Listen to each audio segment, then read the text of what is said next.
I lived here. I don't think there's 2.1 million gallons of water anywhere. There's no places to actually draft from a river. They had it lucky. They had the personnel, they had the equipment, they had a draft site of a river. The Black River was right there. Also they had, I think it was roughly 8 hours before anybody from the company showed up. That's a lot, 8 hours. There was no safety data sheets anywhere to know what kind of hazards are being, are coming from this system, what kind of hydrogen, carbon monoxide, carbon dioxide, stuff that will kill you. They had nothing. They knew nothing. There was no training. The developer never talked to any of the fire departments there. So that's a huge thing. So here in Garfield County, it's rural water supply. There's one hydrant. It's down here at the school, roughly 2 miles, I want to say, from where it's going to go. I've been driving around trying to get lay of the land where it's going to go. There's also another hydrant up by the waste treatment center. That's on city water. You pump 2.1 million gallons of water, your water's going to turn brown. That's how much water you're going to be pumping out. Your first due companies are not going to have enough water. You need an elevated master stream, which that's a ladder truck. You've seen the ladder trucks that the City of Union has. I think they have 2. I'm pretty sure the city chief doesn't want to have one of his trucks tied up for 36 plus hours. You can't get close to this. This is hazardous materials. This will kill you. You have to be full SCBA. You have to have a hazmat team, a level 1 hazmat team. I'm not sure what it has right now. So is there any questions so far? Where was that location again? For Town of Lyme in New York. Lyme? Lyme. It's in Jefferson County. I'll mention real quick, this piece of paper we're handing around, Yes. that is a battery similar to Yes, what I already we looked have at here. that. Yes, it's a Connex. Just picture one of the Connexes people use for storage, but put a bunch of lithium batteries in it. It's enclosed. Explosion hazard is big time on these. You don't want to put any personnel near these. You want to set up an elevated master stream and just keep pumping water. And you're not putting out the fire. Everybody knows about lithium ion. I'll just say real quick, the Enid Fire Department does have a hazmat team, but Yeah. the largest ladder truck they have is 30 years old and Yeah. might fail its next Yeah. inspection. Yeah. So, So these storage boxes, do they explode or do they? they just can sit there explode. and burn? In Arizona, I will forward you on the YouTube video. It's a whole investigation on that. Nice. It didn't explode. It actually got called in as a wildland fire. And they opened the door and it blew. And it injured, I think, 8 firefighters, 4 on the hazmat team and 4 regular firefighters. I'll pass that YouTube video on to you. And it's excellent information. I have the whole investigation on there. So here's some stuff that you can do here. Since I was co-chair of an LEPC, Local Emergency Planning Committee. These deal with hazard materials. This county should have one. I don't know if they do or not. It'd be a good opportunity to talk to Mike about. They'll come up with emergency response plans for the county. We had one in St. Lawrence County. It's the largest county east of the Mississippi. We had the Seaway, St. Lawrence Seaway shipping lanes. We had rail. We had Alcoa. We had Reynolds. We had a lot of hazardous materials, and I did a lot of studies on those. But we had a plan in place that every fire department had if there was an emergency. It spelled out everything from where your personnel are going to be located at each site. So I want to get back to the SDS and the safety data sheets.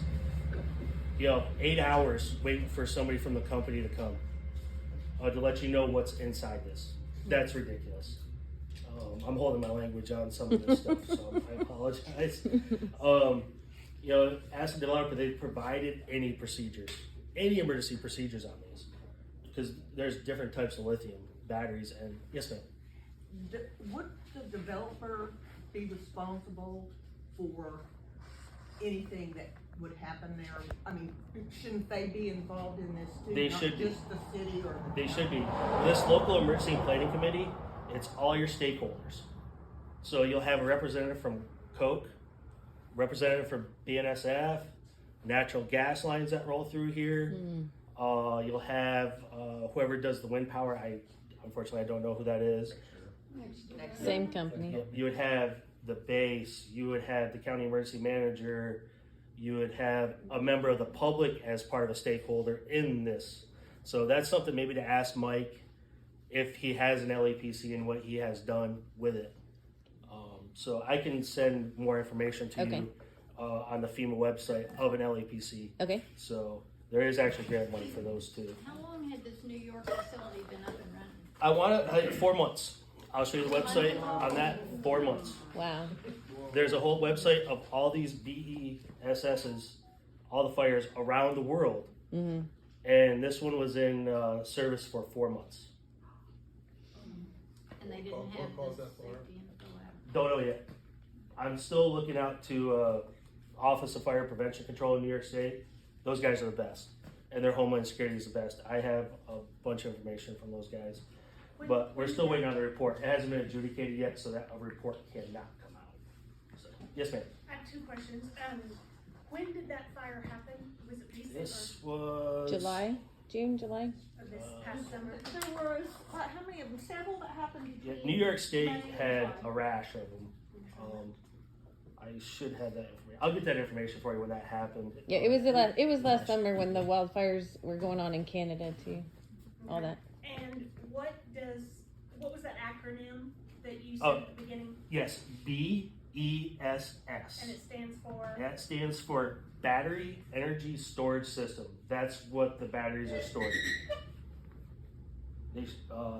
They should have cooling fans, but we all know the wind here. That's another thing with the smoke. The smoke with these is very dangerous. It gives off a lot of bad carcinogens, cancer causing, respiratory, and we all know how the winds are here in Oklahoma. Yes, sir. What color is the smoke? White. White. Unless there's something else burning in there, like wires or any other fuels in there, it'll probably turn black. But once you get water on it and get the burning material kind of put out, it'll turn into a white smoke. And then you got atmospheric. So you got wintertime. You know, wintertime, we all seen the fog, how it lays low. Smoke will lay low. Gets hotter, smoke will rise and travel. So that's one of your huge systems. So on the firefighters, you're gonna be a full SCBA. That's air packs and everything. You can burn through a tank in this heat, 10 minutes, 15 minutes. How many tanks are you gonna need? So, Well, from what I'm seeing from this picture, I can see why. I nobody heard this showed is up gonna be in a 8 hours. 50-acre site. Yeah, Yeah, that's almost unimaginable. yes. The one in New York was probably half that. How many acres did you just say? I didn't catch all that. How many acres is? I heard rumors. I don't know how big this site's gonna be, but I heard at least 50 acres. For the just for the battery. Just about. Just Just for the that battery storage. just for that battery storage. The one in New York. But how big was About the here. one in New York? Half. That's what You I- said half? Yeah, it's about half the size. If you can get a map, a satellite map of where this is going, it's easier to pre-plan and actually go farther of like what dwellings are in the area. Yeah. We have lots of dwellings. What water, because I know Skeleton Creek runs through, there's a lot of stock ponds, there's everything. Water runoff of the soil. It'll be a big hazardous materials incident, a huge one. It won't be one day and done. It'll be multiple days, weeks